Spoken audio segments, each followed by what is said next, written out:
Hello बच्चों, let's read the question and the question says largest bond angle is present in option A BBR3, option B BCL3, option C BF3 and option D none of this. तो हमें पता है कि ये जो हमें दिए हैं ये बोरोन के हैलाइड्स हैं, बोरोन के हैलाइड्स हैं, जिसके अंदर हमारे पास आता है BF3, BCL3 एंड BBR3।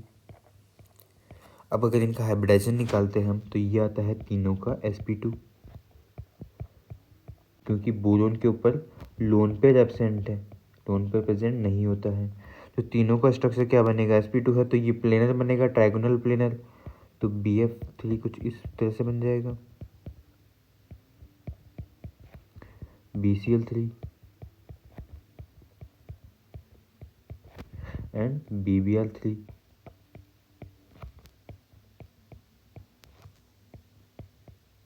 तो ये तीनों जो फ्लोरीन होंगे एक ही प्लेन के अंदर होंगे और तीनों के बीच में इक्वली 120 डिग्री का एंगल होगा।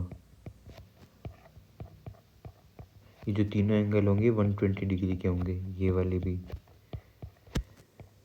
तो जो इनका बॉन्ड एंगल है तीनों का वो है 120 डिग्री। तो मतलब bond angle of BF3 is equal to bond angle of BCL3 is equal to bond angle of BBR3।